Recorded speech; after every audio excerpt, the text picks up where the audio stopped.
اعوذ باللہ من الشیطان الرجیم بسم اللہ الرحمن الرحیم وبہ نستعین وہو خیر ناصر ومعین وصلی اللہ علی محمد وآل محمد اما بعد۔ محترم ناظرین، آج آپ کی خدمت میں ایک عبرتناک داستان عرض کر رہے ہیں تاکہ ہمارے لیے اس میں جو عبرت کا سامان ہے اس سے ہم عبرت لے سکیں اور ان معنوی بیماریوں سے اپنے آپ کو بچا سکیں جن کی مذمت میں یہ حدیث وارد ہوئی ہے۔ اصل داستان کچھ اس طرح ہے کہ سن 170 ہجری میں ہارون رشید کو یہ شوق ہوا کہ کسی ایسے شخص سے حدیث سنی جائے جس نے خود رسول اکرم صلی اللہ علیہ وآلہ وسلم سے حدیث سنی ہو، یعنی بلا واسطہ، بغیر کسی واسطے کے خود اس نے رسول اکرم صلی اللہ علیہ وآلہ وسلم سے حدیث سنی ہو اور پھر میں اس سے سنوں، یعنی صرف ایک واسطے کے ساتھ رسول اکرم صلی اللہ علیہ وآلہ وسلم کی حدیث کو سننے کی سعادت حاصل کروں۔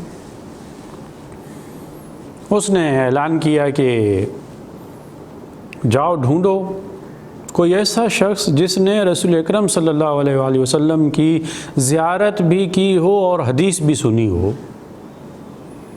شاہی حکم صادر ہوا، حکومتی کارندے پوری حکومت میں، سلطنت میں ایسے فرد کی تلاش میں نکل پڑے۔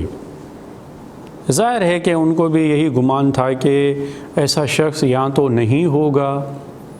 170 ہجری رسول اکرم صلی اللہ علیہ وآلہ وسلم کی رحلت، شہادت یا وفات 11 ہجری میں ہے۔ اب ایسا شخص جس نے رسول اکرم صلی اللہ علیہ وآلہ وسلم کو دیکھا ہو، اس سے حدیث بھی سنی ہو، ایسا شخص ظاہر ہے کہ اس کی عمر 180 سال تک تو ہونی چاہیے تاکہ اس نے رسول اللہ صلی اللہ علیہ وآلہ وسلم سے جو حدیث سنی ہو وہ مجھے سنائے۔ 180 سال والا انسان۔ خیر، جب ہر طرف لوگ پھیل گئے ایسے شخص کی تلاش میں تو بالآخر ان کو پتہ چلا کہ ایک ایسا ہے، بہت ہی پیرسن انسان جو چلنے پھرنے سے عاجز آ چکا ہے، انتہائی سن رسیدہ ہو چکا ہے، اس کی طاقتیں تمام جواب دے چکی ہیں، اس کے چہرے کی شادابی ظاہر ہے کہ عمر کے طولانی ہونے کی وجہ سے ختم ہو چکی ہے۔ بہرحال یہ ہے کہ وہ زندہ ہے اور بات سن سکتا ہے اور جواب دے سکتا ہے، چل کر آ نہیں سکتا۔ تو خیر، کسی بھی طرح اسے ہارون رشید کے دربار میں لایا گیا، کسی ٹوکری میں ڈال کر۔ جب وہاں اسے لایا گیا تو ہارون رشید نے سوال کیا کہ کیا آپ نے رسول اکرم صلی اللہ علیہ وآلہ وسلم کی زیارت کی؟ کہنے لگے کہ جی ہاں، میں نے رسول اکرم صلی اللہ علیہ وآلہ وسلم کی زیارت کی۔ کہا کہ کیا تم نے ان سے کوئی حدیث بھی سنی؟ کہنے لگے کہ جی ہاں، میں نے ایک حدیث سنی۔ کون سی حدیث ہے؟ کہا کہ اس وقت میں بہت چھوٹا تھا، مجھے یاد آ رہا ہے کہ میرا بابا میری انگلی پکڑ کر مجھے رسول اکرم صلی اللہ علیہ وآلہ وسلم کی خدمت میں لے گیا، میں نے رسول اکرم صلی اللہ علیہ وآلہ وسلم کی زیارت کی، آن حضرت صلی اللہ علیہ وآلہ وسلم کی ایک حدیث بھی سنی۔ اس کے بعد مجھے دوبارہ زیارت کا، ملاقات کا شرف حاصل نہیں ہو سکا۔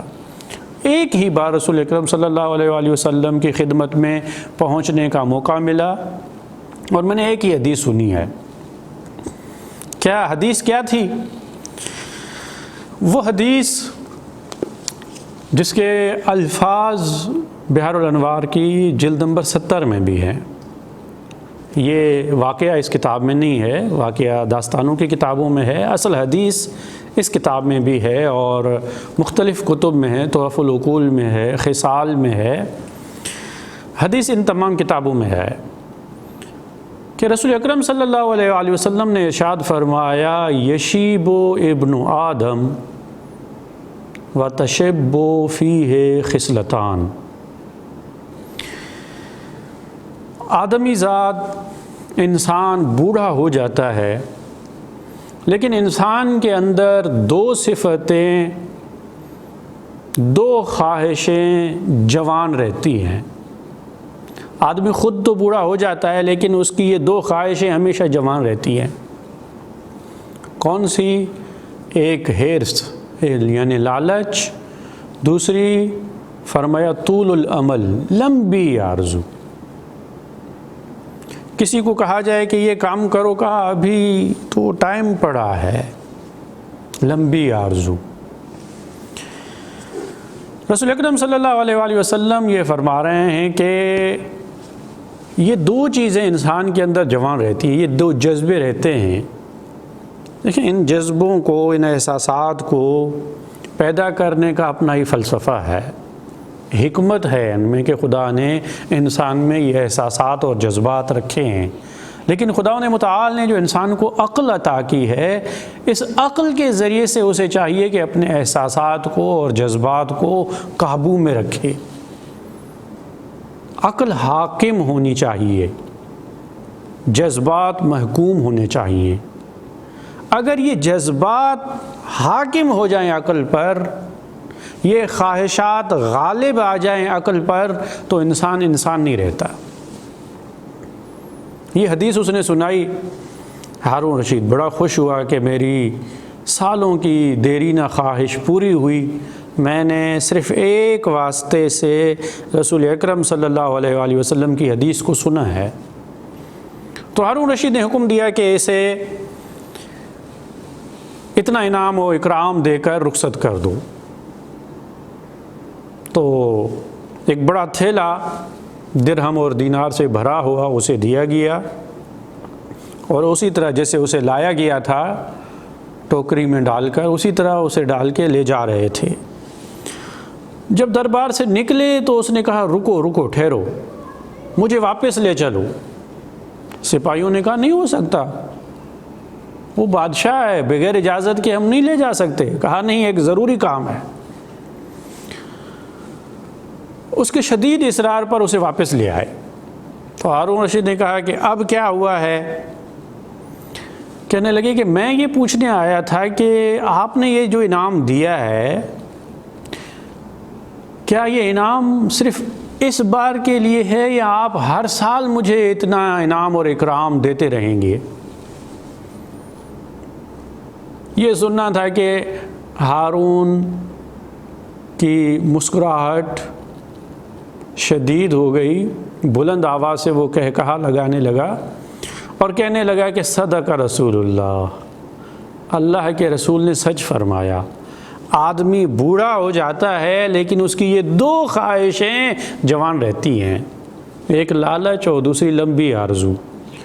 بندہ خدا، میں تو یہ سمجھ رہا تھا کہ تو دربار سے نکلنے سے پہلے ہی نہ چل بسے، تیرے دونوں پاؤں قبر میں ہیں۔ کہا جاتا ہے کہ ایک پاؤں قبر میں، تمہارے دونوں پاؤں قبر میں ہیں، تمہیں انعام دیا گیا ہے تو تم یہ پوچھنے آئے ہو کہ یہ انعام صرف اس بار کے لیے ہے یا ہر سال ملے گا؟ اب وہ جو مرنے کے اتنا قریب ہے کہ دیکھنے والے یہ سمجھتے ہیں کہ شاید یہ گھر تک بھی نہ پہنچ پائے، وہ یہ کہتا ہے کہ یہ انعام صرف اس سال کے لیے یا ہر سال دیا جائے گا۔ ایک لالچ، یعنی یہ حرص ابھی تک اس میں پایا جاتا ہے، لالچ، اور دوسرا لمبی آرزو، ہر سال، یعنی ابھی وہ سمجھ رہا ہے کہ اس نے پتہ نہیں کتنے سال ابھی اور زندہ رہنا ہے۔ یہ دو چیزیں خطرناک ہیں، لالچ اور لمبی آرزو۔ یہ دونوں انسان کو خدا سے غافل بنا دیتی ہیں۔ لالچ اور چاہیے اور چاہیے، بے حد و بے حساب چاہیے، حلال اور حرام کی تفریق کے بغیر انسان مال جمع کرنے بیٹھے، یہ لالچ ہے۔ اور یہ اتنی بری بلا ہے کہ اگر انسان اس سے اپنا دامن نہ چھڑائے تو مرتے دم تک انسان کا پیچھا نہیں چھوڑتی۔ ایک جان لیوا مہلک معنوی بیماری ہے، روحانی بیماری ہے، اور چاہیے اور چاہیے۔ اسے کوئی ضرورت نہیں ہے، اسے کوئی حاجت نہیں ہے، اس نے استعمال نہیں کرنا، لیکن نہیں اور چاہیے اور چاہیے۔ یہ اور چاہیے اور چاہیے انسان کی یہ آواز، یہ تمنا، یہ خواہش ختم نہیں ہوتی جب تک وہ قبر میں نہ چلا جائے۔ اس لیے قرآن مجید نے ارشاد فرمایا ہے کہ الہاکم التکاثر حتی زرتم المقابر۔ یہ لالچ، یہ تکاثر، یہ زیادہ روی، یہ زیادہ طلبی، اور چاہیے کی بات نے تمہیں اتنا غافل بنا دیا کہ تم قبروں تک جا پہنچے، لیکن تمہاری یہ خواہش ختم نہیں ہوئی۔ یہ اتنا موذی مرض ہے، جان لیوا بیماری ہے، اسے انسان کو بچنا چاہیے۔ نمبر 2، لمبی آرزو۔ انسان پروگرام تو بہت بناتا ہے، لیکن انسان اپنا کوئی بھی پروگرام بناتے ہوئے یہ نہیں سوچتا کہ اگر وہ چل بسا تو کیا ہوگا۔ انسان جتنے بھی پروگرام بناتا ہے کبھی یہ نہیں سوچتا کہ شاید میری موت واقع ہو جائے۔ ہم جو بھی پلان بناتے ہیں سمجھتے ہیں کہ ہم نے ابھی لمبی عمر زندگی گزارنی ہے اور پتہ نہیں کتنی مدت تک زندہ رہنا ہے، جبکہ انسان کو یہ نہیں پتا کہ وہ آج کا دن بھی پورا کر پائے گا یا نہیں کر پائے گا۔ رسول اکرم صلی اللہ علیہ وآلہ وسلم کی حدیث، جس کی حقانیت اور صداقت کا ثبوت اسی وقت مل گیا، ہارون رشید کو حیرت ہوئی۔ رسول اکرم صلی اللہ علیہ وآلہ وسلم کی یہ حدیث اس نے سنی اور پھر اس نے اپنی آنکھوں سے مشاہدہ کیا کہ جس نے یہ حدیث نقل کی ہے اس نے اس حدیث سے کوئی درس نہیں لیا، اس نے اس حدیث سے کچھ سبق نہیں لیا، کچھ نہیں سیکھا، حدیث نقل کی ہے، لیکن پھر کہہ رہا ہے کہ یہ صرف اس سال کے لیے یا ہر سال ملے گا۔ ابھی تک لالچ سے وہ اپنے دامن کو نہیں چھڑا سکا، ابھی تک لمبی آرزوؤں میں، خیال و خیالات میں زندگی گزار رہا ہے۔ حقیقی زندگی میں کسی کو نہیں پتا کہ کب انسان کی زندگی کا سورج غروب ہو جاتا ہے۔ یہ دونوں چیزیں جب قرآن مجید میں خالق کائنات نے یہ فرمایا کہ میں توبہ کرنے والے کی توبہ قبول کر لوں گا، تو شیطان بڑا پریشان ہوا۔ اس نے تمام اپنے چیلوں اور کارندوں کی میٹنگ بلوائی اور کہا کہ اتنی بڑی آیت نازل ہوئی ہے، خدا سب کو اگر بخش دے گا، سب جنت میں چلے جائیں گے، میرے مشن کا کیا ہوگا؟ تو ہر ایک نے اپنی رائے دی۔ ایک شیطان نے کہا کہ میرے پاس اس کا علاج ہے۔ وہ کیا؟ کہا پہلے انسان سے اس بنیاد پہ گناہ کرواؤں گا کہ بعد میں توبہ کر لینا، اور بعد میں پھر اس سے غافل کر دوں گا، ابھی ٹائم پڑا ہے۔ یہ تصویف جسے روایات میں کہا گیا ہے، بعد میں، یہ لمبی آرزو ہے، بعد میں کر لیں گے۔ دنیا کا کوئی بھی کام ہو ہم کہتے ہیں کہ فوراً کرنا چاہیے، آج کا کام کل پہ نہیں چھوڑنا چاہیے۔ دنیاوی اعتبارات سے ہم اتنے جدی ہوتے ہیں، اتنی جدیت ہوتی ہے ہمارے اندر، لیکن آخرت کے بارے میں خدا بخش دے گا، آخرت کے بارے میں عمل نہیں کرتے۔ امام علی علیہ السلام کی نہج البلاغہ میں کیا نورانی نصیحت ہے۔ جب کسی نے کہا کہ مولا نصیحت فرمائیں، تو آپ نے ارشاد فرمایا کہ ان میں سے نہ بنو جو آخرت کو بغیر عمل کے طلب کرتے ہیں۔ انہیں پتہ ہے دنیا کی کوئی چیز بغیر کوشش کے نہیں مل سکتی، لیکن آخرت کی اتنی بڑی کامیابی وہ چاہتے ہیں کہ انہیں مفت میں بیٹھے بٹھائے مل جائے۔ یہ لمبی آرزو ہیں جو انسان کو ان چیزوں سے غافل بنا دیتی ہیں۔ بہرحال اس داستان میں ہمارے سیکھنے کے لیے بہت کچھ ہے۔ یہ دو مہلک اور جان لیوا بیماریاں ہیں جو انسان کو اگر لگ جائیں تو مرتے دم تک اسے نہیں چھوڑتی۔ انسان کو چاہیے کہ اپنے عقل کے ذریعے سے سوچ بوجھ کر قدم اٹھائے اور ان جذبات اور احساسات کو اپنے قابو میں رکھے۔ دعا ہے کہ خالق کائنات ہمیں رسول اکرم صلی اللہ علیہ وآلہ وسلم کی اس نورانی روایت پر عمل کرنے کی توفیق عطا فرمائے۔ السلام علیکم ورحمۃ اللہ وبرکاتہ۔